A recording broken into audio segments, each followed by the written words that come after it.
Good evening and welcome to Daily Red Devil for all of your latest Manchester United transfer news and talk. I hope everyone is doing well on this Monday evening. Hope everyone's had a good day. We're back with another massive show to bring you guys this evening. But before we do that, if you are enjoying the content on this channel, please don't forget to smash a like on today's video. Please do subscribe to the channel if you're new, and let's get straight on into it. So on the show today, we're going to be talking about Manchester United apparently bringing in what is being described as a cheap striker in the January transfer window. So we'll be talking a little bit about that. We'll also be talking a bit about the future of Erik ten Hag. I spoke about this on the show this morning, and I think it's a conversation that needs to be had. And I think it's a conversation that, I'm going to try and get some of you guys' involvement in it. I only planned to talk about it for about 5 minutes on the show this morning, and I ended up speaking about it for 15, 20 minutes when the show was only meant to be 20 minutes long. So yeah, I think today I'm going to focus on that quite a lot as well, because I think it's like something that's really, really fresh in my mind, something that I'm really thinking about a lot at the moment. And ultimately, that is the purpose of this channel. I want it to be a place where we can all come together, we can discuss, we can have conversation, we can share thoughts, opinions, and just have a proper conversation. I don't want to just be constantly talking about transfers that are probably not going to happen. So, the whole point of this is somewhere we can all come together as a Manchester United family and talk about the club we love. So, yeah, we are going to be talking about Erik ten Hag, about his future, as well as all of the usual transfer-related stuff. I'll start off with the transfer stuff, because I know some people only come and watch the show just for like the kind of headline news. They don't care so much about the conversation. So we'll go through all of the transfer stuff first, and then in the second half of the show, we'll have a bit of a conversation together, and I'll read out some of your comments and all the rest of it. So if you're interested in that, obviously stick around to the end. And as always, guys, I invite you to have your say on all things in the comment section. So let me know your thoughts on everything we discuss on today's show. Let me know how you're feeling about the mood at Manchester United at the moment. Get involved. Right, okay, so let's start off with Pellistri. Fabrizio Romano is reporting that apparently Pellistri is about to extend his contract at Manchester United, and then he'll be allowed to leave on loan this month. I think that's the correct decision. I do. I think Pellistri, out of all of the kind of youth players, I think he's definitely one that should have a future at Manchester United. I think he deserves more opportunities, but I desperately think he needs a loan move. I really, really do, We saw Amad Diallo go off to the Championship on loan and had a really, really successful time. We know that PSV Eindhoven are really interested in signing Pellistri on loan. Apparently, they're interested in getting him on a permanent deal as well. But for me personally, I think you loan Pellistri to PSV. That would be a really, really solid loan move for him. Ideally, I would like him to go to a Premier League club, but at the moment, it only really seems to be PSV who are kind of leading the race for that. I personally wouldn't sell Pellistri at this point unless we could get 20, 30 million, which you're never going to get off PSV. Then I think it's a pointless decision. So loan him out for the rest of the season, give him a new contract. I mean, at the moment, he's on, I couldn't believe his wages, right? Like we complain about Rashford, we complain about all of these other players and about their wages. Pellistri at the moment is on 20,000 a week. That is absolutely crazy. I know to me or you 20,000 a week is a lot of money, but when you think that Anthony Martial's on 250, Marcus Rashford's on 300, Jadon Sancho was on 250 grand a week, Anthony's on 200 grand a week, and Pellistri's only on 20. I think you give him a new contract, maybe 40, 50 grand a week, loan him out to PSV for the rest of the season, see how he performs over there. And then we kind of go from there. But let me know what you guys think about that one. Pellistri apparently about to extend his contract at Manchester United, but will then be loaned out. Let me know what you guys think about that. Somebody in the comment section says, can you make your shows a little bit longer, like 30 minutes? I tend to always try and do them about 20 minutes because I think otherwise I just end up rambling on about random stuff, which I think is maybe not that interesting for people. But what I will do is this, right? If a show naturally feels like it needs to go past the 20 minute point, then I'll definitely go past 20 minutes. When we first started doing the channel, I've got a bit sidetracked here, but when we first started doing the channel, the shows were like an hour long every single time, which is absolutely crazy to me to think now. I literally would speak for an hour every single show, morning, evening, do some in the afternoon as well about Manchester United. And I think that on review, some of those shows, I would just end up going over the same news over and over again. And I think it was a little bit, I don't think it was that great. So yeah, I've tried to shorten it. I've tried to condense it. I've tried to make it a bit more snappy. But I will obviously, as I said, if a show naturally feels like it could go past the 20-minute point, I will of course keep talking. You know, if we're having a conversation or something, I'm not just going to shut the show off. So yeah, Pellistri, new contract, loan move. Let me know your thoughts of that one in the comment section below. There's a bit of breaking news coming out literally in the last kind of 30 or so seconds coming from Plettigol. And that is, so Plettigol, for anybody who doesn't know who Plettigol is, Florian Pletterberg on Twitter. He is the Sky Sports journalist over in Germany. He is very, very close to Bayern Munich. He's almost always right on the Bayern Munich transfers. 300,000 followers on Twitter. And he's just put out a tweet saying that De Ligt is not satisfied at Bayern Munich. And it says that his former coach, Erik ten Hag, is now very interested in bringing him to Manchester United. It says if Ten Hag remains United manager, De Ligt is likely to become the top target for United in the summer. Now, as I said, this source is very, very reliable. He's not like a journalist who puts out crap. By way of the Bundesliga, I would say he's probably alongside Bild, alongside who's the other guy? I can't remember. There's 2 or 3 journalists in the Bundesliga. Christian Falk. There's 2 or 3 journalists over there that always have the Bundesliga stories. Florian Pletterberg is one of them. So for him to come out with this story, there will 100% be some truth in this. Now, I want you guys to let me know in the comment section, what is your thoughts on Manchester United bringing in De Ligt? Obviously, he was unbelievable at Ajax underneath Erik ten Hag. Only 24 years of age. I would be quite open to it. I think it would be quite good. Obviously, Bayern Munich have just signed Eric Dyer, which I thought was one of the most strangest signings probably of the last 10 years. Like, how the hell is Bayern Munich? How the hell has Eric Dyer ended up at Bayern Munich? I mean, that's just completely... Yeah, it's completely shocked me. But this season, De Ligt hasn't really had many opportunities, being completely honest with you.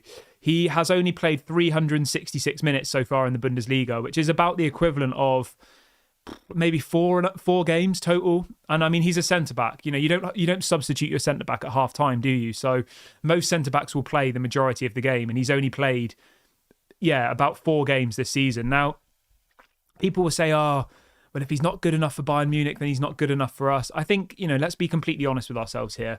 As we saw in the Champions League, Bayern Munich won every single one of their games in the Champions League. Okay? We, I think, won 1, did we? We beat Copenhagen. We lost to Bayern home and away. We lost to Copenhagen away. We lost to Galatasaray. Yeah, we won 1 game in the Champions League.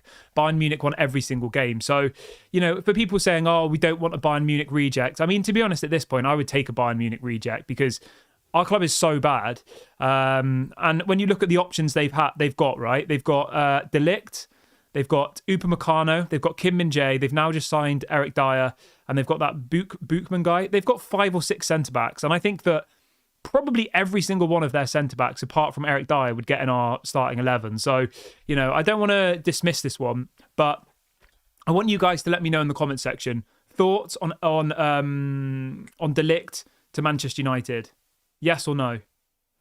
If we had the options between De Ligt, Todibo, Antonio Silva, Gonzalo Inacio, or Jared Brathwaite from Everton, who'd you go for?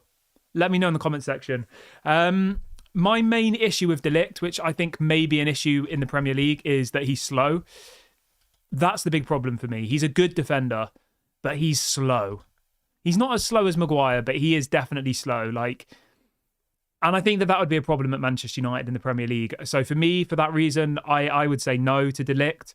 I would much rather us go and get Todibo. I'd much rather us go and get Antonio Silva, Jared Brathwaite from Everton. I would say that De Ligt is probably somewhere towards the bottom of my list.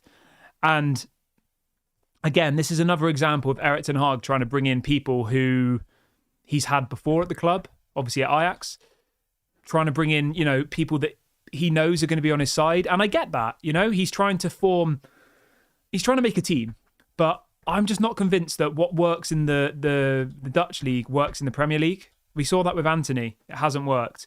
We've seen that with the amount of players who've played in the Dutch league, come to the Premier League and flopped is crazy. You know, who's another one? Sebastian Haller came from Ajax to West Ham, was terrible, went off to Dortmund, did well. You know, like there's so many examples of players who've come to the Premier League and have really, really struggled.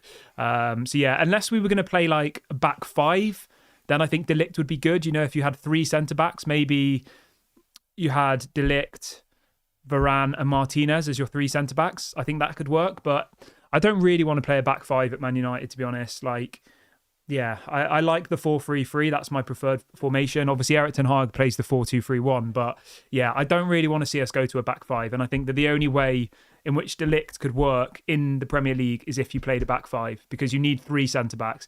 And do you know what? If I'm going to be completely honest, and some of you are probably going to laugh at this, but if Man United are going to start playing a back five, you're going to laugh, I know, and you're going to all say, what the hell is this guy talking about?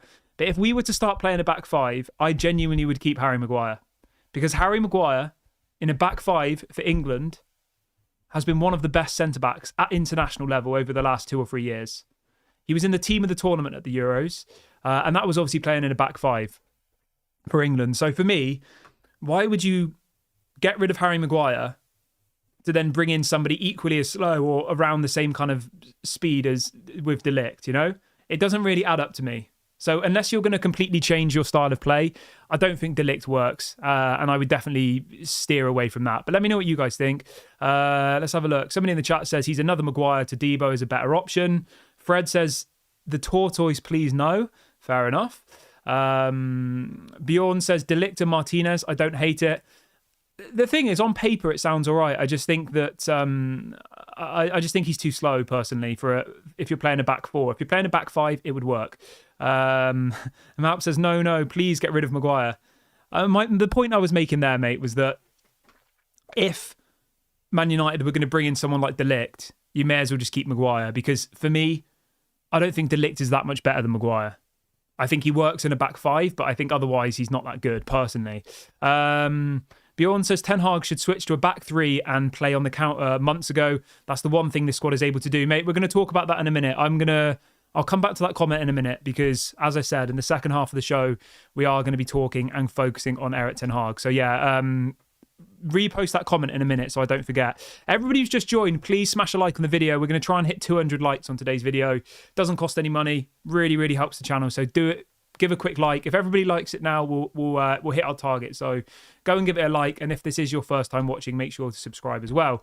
Right, so we've obviously covered Pellistri. We've covered De Ligt. As I said, Pletty Burgers just put this story out. So that's, hot news. Literally just come in the last 5 minutes. A few other things to talk about on a transfer basis. And the big headline this evening is that Manchester United apparently are now hunting for a low-cost loan striker who can offer plenty of experience in January. I mean, if there was ever a statement not to get excited about, that is it. United are looking for a low-cost loan option striker who can offer plenty of experience in the January window. I mean, how are we supposed to be excited off the back of that, And it looks like the only real option, Fabrizio Romano was talking about this earlier on today as well, the only real option that we have as a low-cost loan option with plenty of experience is Choupo-Moting. He's the only option. Obviously, he's currently at Africa Cup of Nations, I think. I'm not 100% on that. His contract expires in 6 months. He doesn't really get any opportunities at Bayern Munich. 34 years of age. He's going to be 35 in like a month. I mean, this literally fills me with zero excitement, being completely honest with you. Like, Choupo-Moting for me is a massive, massive no. Yeah, I just think it's desperate. I think it's pointless. Obviously, Cameroon are playing. I believe the game is actually right now, isn't it? Let's have a look. So it's 1-1 at the moment with Cameroon, and they're playing Guinea. Just seeing who is in the team. Do you know what's absolutely mad as well, quickly? I've got a bit sidetracked here. So, there was all of this craziness with Onana's going to fly. He's going to travel from Manchester to Cameroon where is the Africa Cup of Nations? I think it's in Ivory Coast. Anyway, Onana stays at Manchester United, doesn't he? Because he wants to keep his place and all the rest of it. He then spends the last few hours travelling to Africa Cup of Nations, and he's not even been picked. Absolutely mental. He's not even in the squad for the game today. Onana. He's there, but he's not even on the bench. So I don't know. I'm just having a look. Choupo-Moting doesn't appear to be in the Cameroon squad, so maybe he's retired from international football. But still, for me, it's a massive no. It fills me with zero excitement. Let me know in the comment section, guys. Would you bring in Choupo-Moting? Fred says, playing devil's advocate here, why don't we just bring back Mason Greenwood sooner? I mean, you make a fair point. Like, from a footballing perspective, it's pretty much impossible to argue with you with that, being completely honest. Like, there is no counter argument. I just don't think that Ineos would do that as their first point of call, because it will alienate a large portion of the fan base. You know, a large portion of people don't want Mason Greenwood to play for United again. If Jim Ratcliffe's first decision is to bring Mason Greenwood back, that's going to piss off a lot of Manchester United fans. I know some people want him back, some people don't, but from a big perspective picture, I mean, it would be interesting to see what, you know, we've done polls on this channel many times before, and, you know, it's always overriding that people want Greenwood back. But I think, I don't know, I still think that a lot of United fans don't want Greenwood back. Yeah.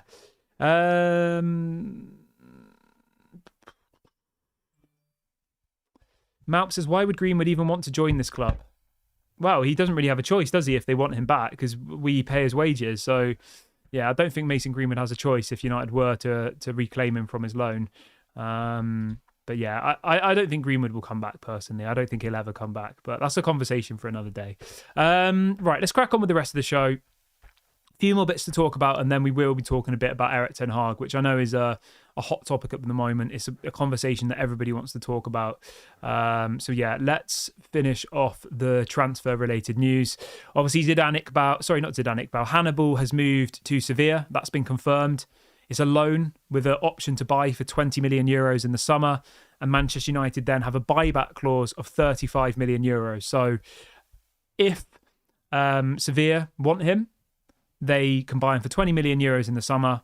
And then if Man United want to buy him back in the future, we have to pay 35. So I don't really know what to think about that one, to be honest. Like, I don't think Hannibal's going to get any game time at United, personally. Like, he's simply not. Whether he should is up for debate, probably.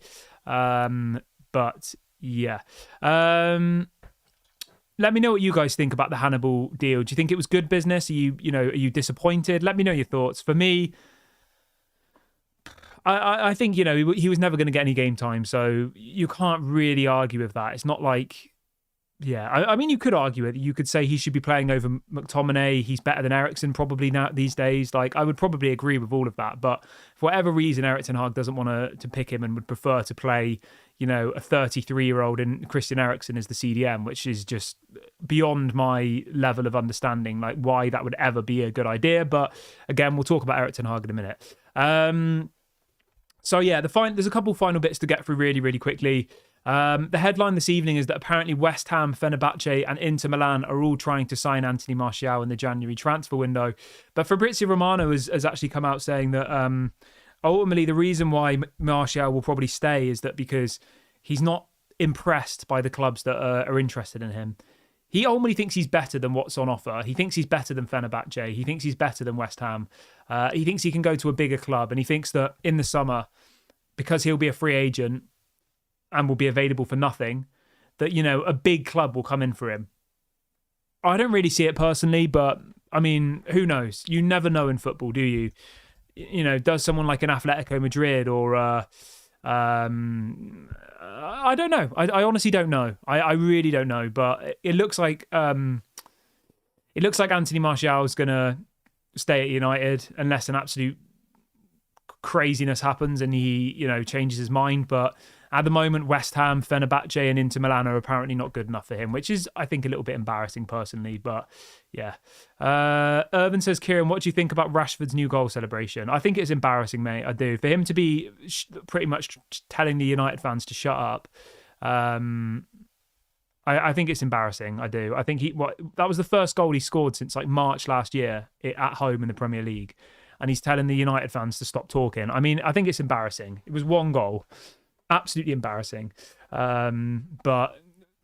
I don't know. I don't think we need to sit here and slag off Marcus Rashford. I think if he thinks that celebration was warranted, then he's more deluded than I thought.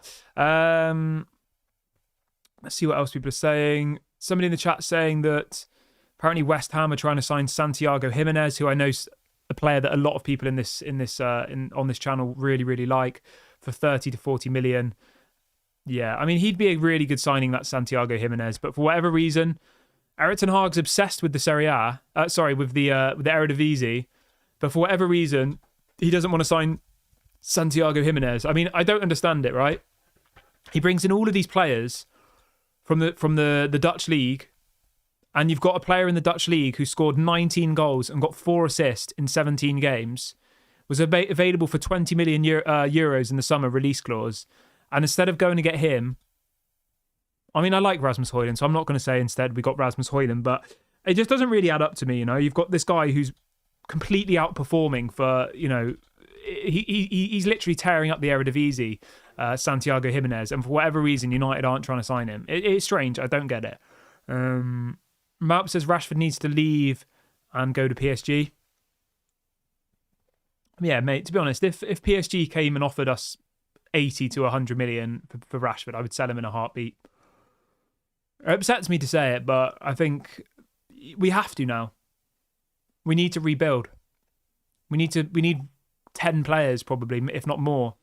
And having one player who doesn't know how to pass the ball, doesn't know how to play as a team player, doesn't track back, like, he's not the right fit for what Erik ten Hag's trying to do. He's the right fit. We'll talk about this now, actually. Players like Marcus Rashford, Bruno Fernandes are very good players. I like both of them. They're good. They're probably 2 of our best players. But they don't suit an Erik ten Hag style team. They suit a style of team where you park the bus, you play a Hollywood pass over the top of the defence, and Rashford runs onto it and scores. And, you know, they're those types of players. They're moments of magic type players, but they don't really... Bruno Fernandes works hard, to be fair. He tracks back. But Marcus Rashford just doesn't offer us anything in defence, in build-up play. It's like, yeah. Newman says Rashford is laughing at us all. Yeah, I mean, of course he is. Yeah, of course he is. He's making crazy amounts of money from Manchester United. We know that he was very, very close to Jadon Sancho, so I assume he was not happy about that situation. We saw him commenting on Jadon's Instagram story or whatever it was after he signed for Dortmund, you know. He's clearly not happy about that. But yeah, let me know what you guys think in the comment section, guys. Would you sell Marcus Rashford to a club like PSG in the summer if a big bid came in? We're talking, 80 to 100 million. Picture this, right? Kylian Mbappe will leave PSG in the summer. That I mean, it's not 100%, but I would say very, very high chance that that Kylian Mbappe will leave PSG. Okay? They'll then need a new left winger. They'll need a marquee signing. What left wingers are going to be available in the summer? What marquee signings are there out there? Obviously, Marcus Rashford isn't an as big a brand as Kylian Mbappe, but by way of, Premier League footballers, I would say that Marcus Rashford is one of the biggest brands of footballer. Does that make sense? His charity work, all the things he does off the field. I mean, on Instagram, he's got 17 million followers, right? Let's have a look at someone like Salah, for example. Okay, I mean, Salah is a whole nother level. Salah's 63 million, but the point I'm trying to make here, okay, there's not that many players in the Premier League who are like really, really big brands, as well as they are players. Does that make sense? I don't know if I'm confusing people here, but say someone like Saka, for example. Yeah, Saka's obviously a good player. Saka's got 5 million followers on Twitter. Rashford's got about 4 times that. And the point I'm trying to make here is teams like PSG, one of the things they're most looking for in a player is what they can bring the PSG brand. Not necessarily the on-field activities. I think Rashford would do great at PSG, by the way. I think he would absolutely destroy the French league. I think he would be putting up maybe not, the level of numbers of Mbappe, but I think he would go to PSG and I think he'd shine and I think he'd be amazing there. I genuinely believe that because in a team like PSG, in a league like the French league, that's perfectly suited to how Marcus Rashford wants to play. He doesn't want to track back. He doesn't want to defend. He just wants to wait for the ball and then run at players. And I think in the French league, he would... Every other time he took someone on, I reckon he'd probably go past them and he'd have a good chance. Whereas in the Premier League, he's been found out now, I think. Yeah, I mean, most people in the chat are saying, yeah, you'd let Rashford go. Malp says Rashford lost the love for this club a long time ago. It's time to go. I agree with you, mate. I do. Rashford was one of my favourite players. I remember his debuts, when I think it was under Mourinho, wasn't it? When he came on, and it was such a special thing to have this player from the youth academy.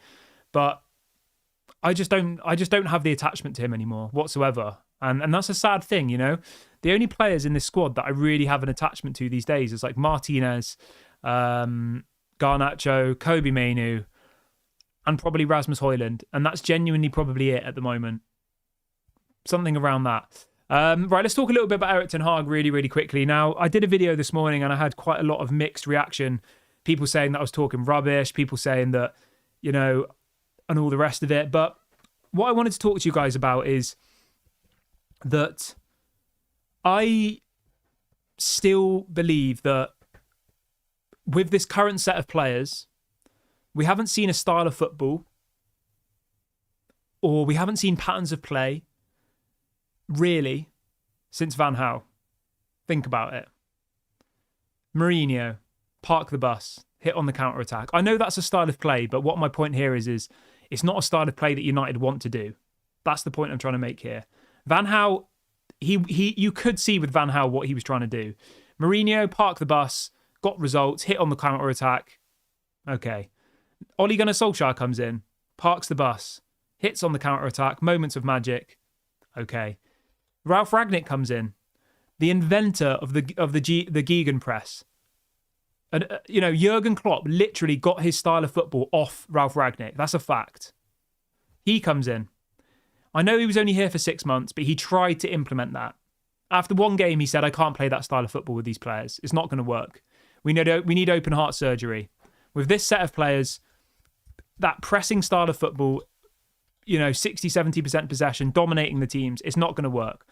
This bunch of players can barely string 3 passes together, unless it's passing from one centre-back to the other sideways.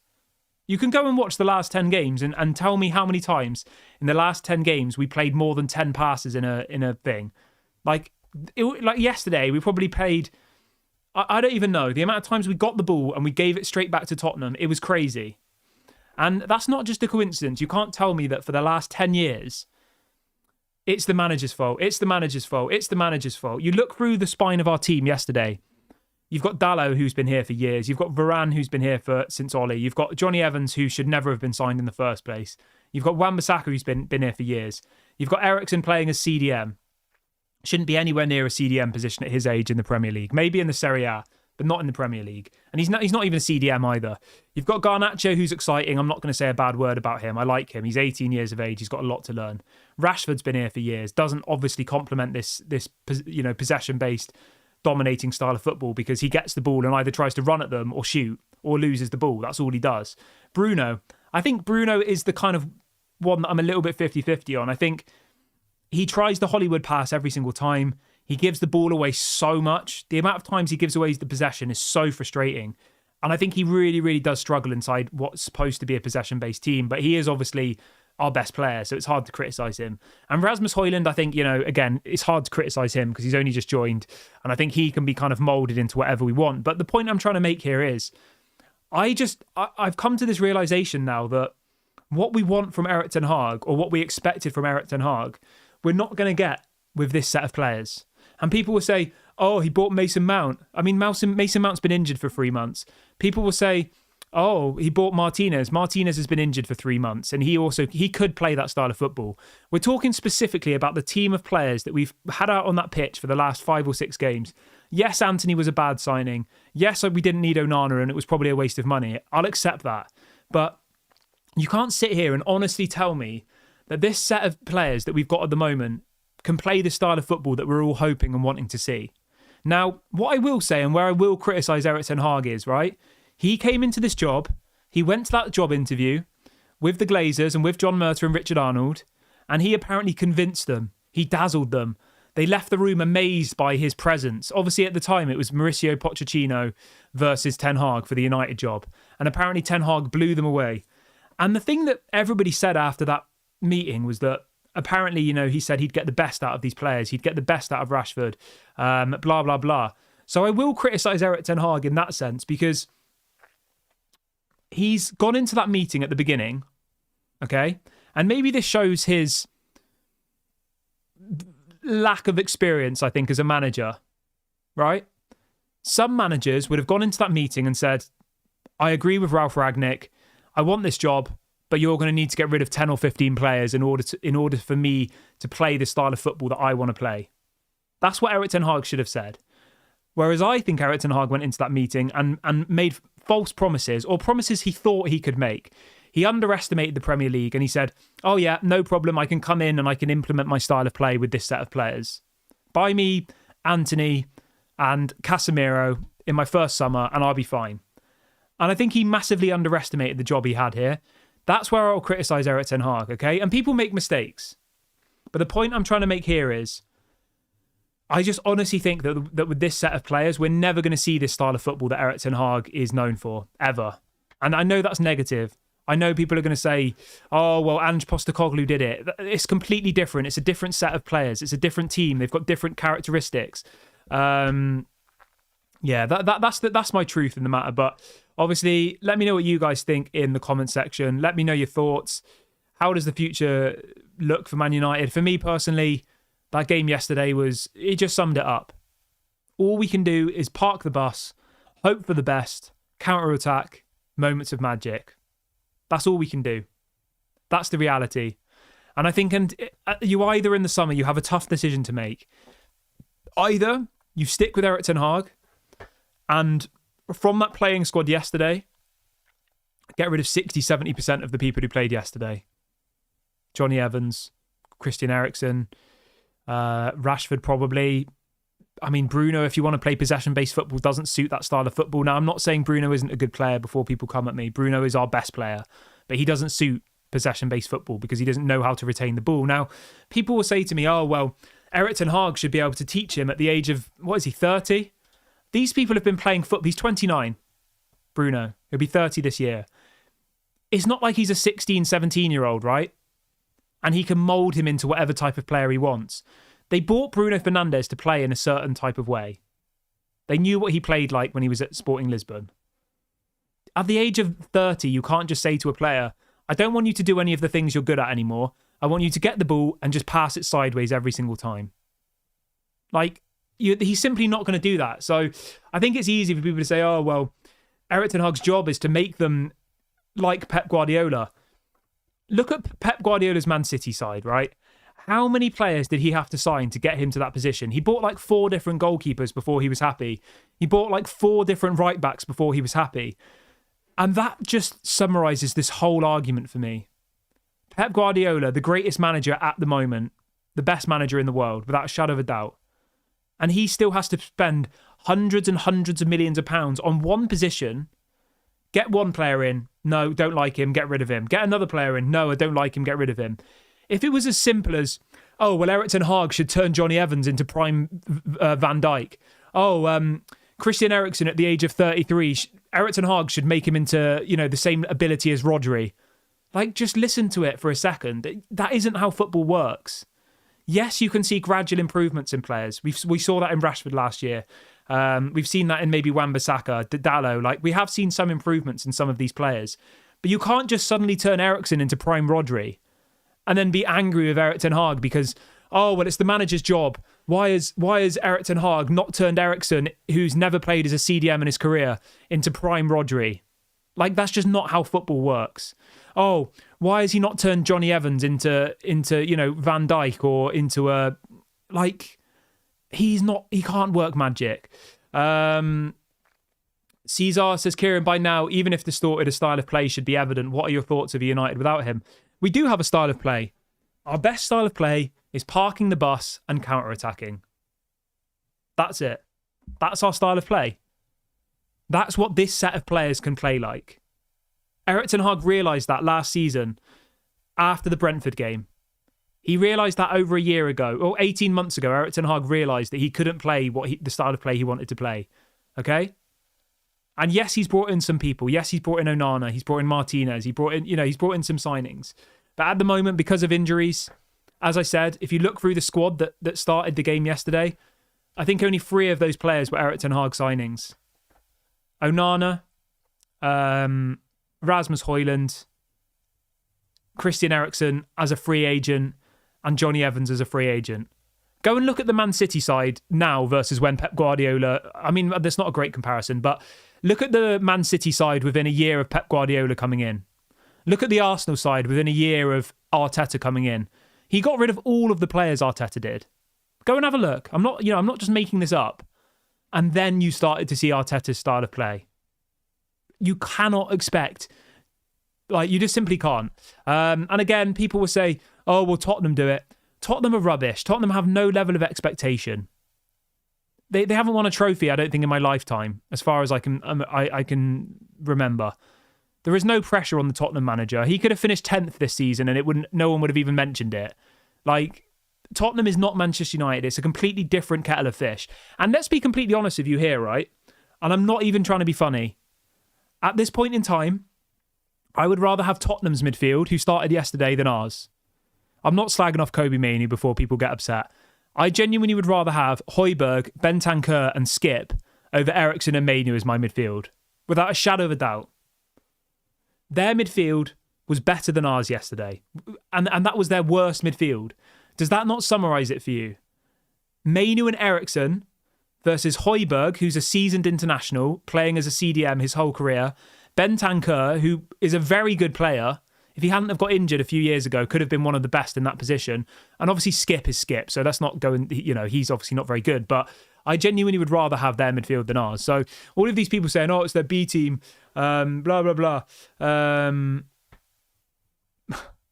Yeah.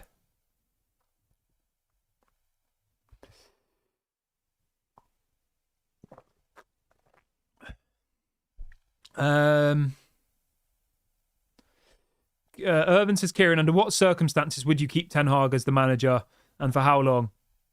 I said it on the show this morning, all right? This is my stance on it now. You have 2 options in the summer. Either you get rid of, I would say, 60, 70% of this squad. I can identify the players now for you easily that suit Erik ten Hag's style of play. And I'm not a professional manager. Easy. I'll do it for you now quickly, within 30 seconds. Onana, you keep. Evans goes. Varane probably goes. Dalot, you keep. Wan-Bissaka goes. Eriksen goes. I mean, Bruno Fernandes, if you've got a big offer, I don't think he suits Erik ten Hag's style of play, so probably would have to go. Mainoo stays. Rashford, I think, doesn't suit it either, would have to go. Garnacho stays. Højlund stays. So from the starting 11 yesterday, now what I want to be very, very clear before people are like, oh, you're talking rubbish. I'm not saying these players are bad.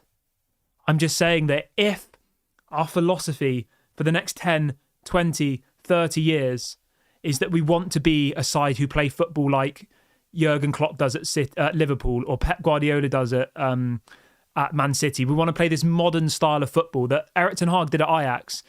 This is my logic of why these players don't fit. That's what I'm saying. I'm not saying they're not good. I'm just saying that they're not good for this specific system. So yeah, literally from the team that started yesterday, you keep Onana, you keep Dalot, you keep Mainoo, you keep Højlund, you keep Garnacho, you probably get rid of the rest of them. You go to the bench, McTominay goes. He can't literally pass for 5-yard pass. Martinez stays. Anthony, I don't know about Anthony. I mean, you'd hope that he could do the style of play we're talking about because he did it at Ajax. So I don't know, though. I'd say it's 50-50. Bayindir, obviously, you keep. Heaton goes. Casemiro, I think, could definitely do this style of play, but whether or not United have to sell him because he wants to go, that's obviously a potential. Pellistri stays, Forson stays, and Camboire stays. Martial goes, Maguire goes, Lindelof maybe keep around as a backup option. Diallo, I'd probably keep because I don't know enough to slag him off and say he's not good enough.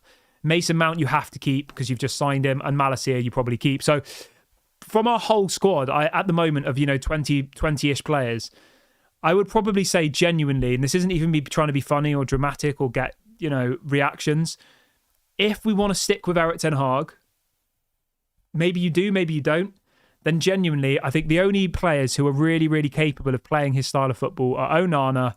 Varane obviously can do it, but he's probably past his best, and for that reason probably would go. I think Dalot can do it. I think Mainu can do it. I think Garnacho can do it. Højlund can do it. Martinez can. Anthony questionably. Bayinda obviously honestly it's probably like less than 10 players I think in this squad at the moment in time across the whole bench, the whole reserves and the whole first team. That's the big decision in the summer.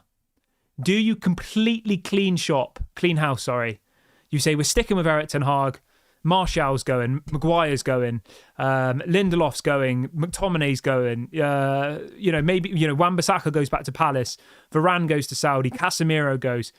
That's the thing that they have to decide, Ineos.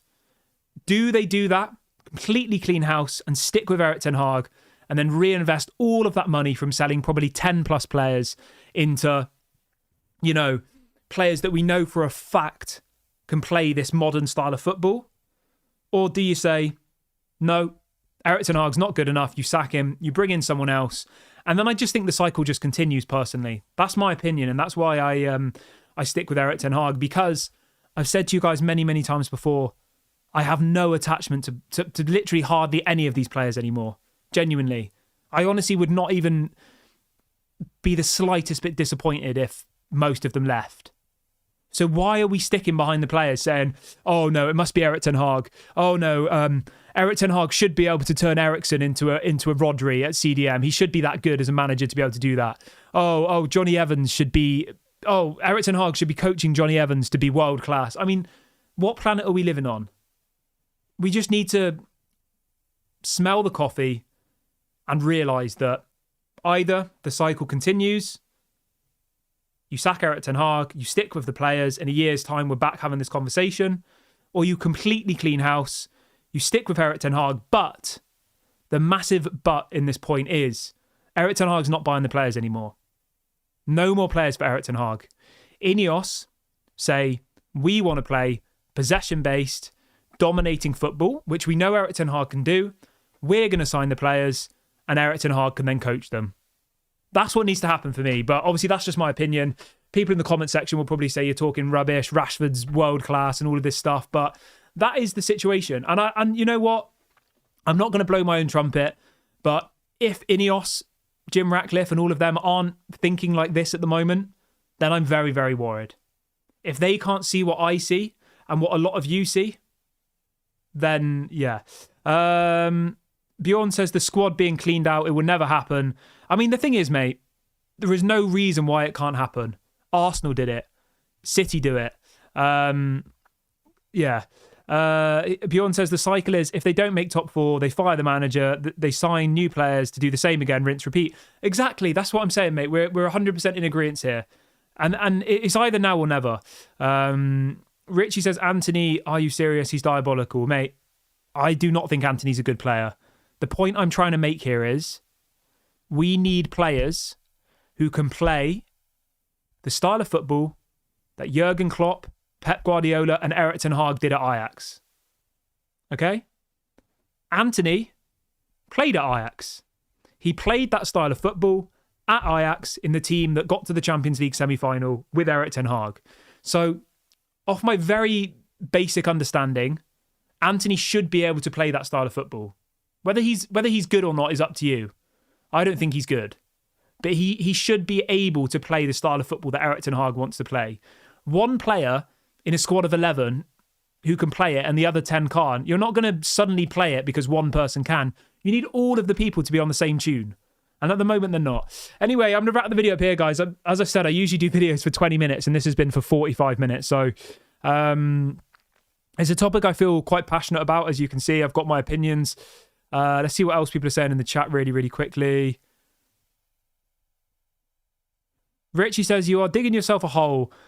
Ten Hag is clueless. He gets battered by everyone this season. No style of play, no direction. Richie, when was the last time we had a style of play, mate? Tell me. What was the style of play under Ollie? Counter-attack. What was the style of play under Jose Mourinho? Counter-attack. What was the style of play under Ralph Rangnick? He tried to play Gegenpress Jurgen Klopp style football because he invented it. Didn't work. goes back to counter-attack. What did Eric Ten Hag do in the first 2 games of last season? Brighton, I was at that game, and then Brentford when we lost 4-0. He tried to play beautiful football, passing out from the back. We lost 4-0. How can you not see what I'm saying here? We haven't had a style of play for 10 years. Eric Ten Hag is trying to implement a style of play, and these players can't do it. That's it. And if you genuinely don't believe that, then, yeah. Counter-attacking is a style of play. I know it's people think it's a dirty word, parking the bus, but it is still a style of play. Anyway, I'm going to leave this here.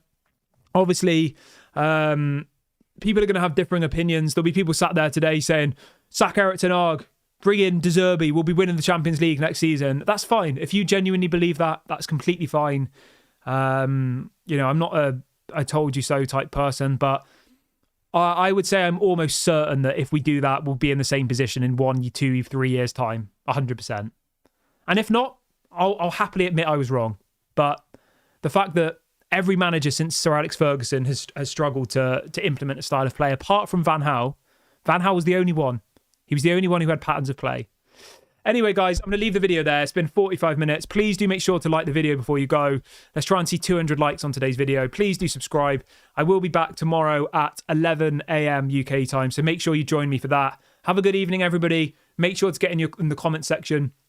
Have your say. Obviously, if you disagree, that's fine. Let me know. I like it when people explain their reasonings. If people just, say, oh, you're talking rubbish, it's not really very productive in a conversation, is it? Like, give me your reasons. Tell me how you think these players are going to start suddenly playing a style of football that we've never done for 10 years. Like, explain it to me. Educate me. I'm not any more intelligent than you. I'm just a person sat behind a camera talking about football. So have your say and articulate it. And I'm always happy to hear other people's opinions. Have a good night, everybody. Don't forget to like, don't forget to subscribe, and I'll speak to you all later.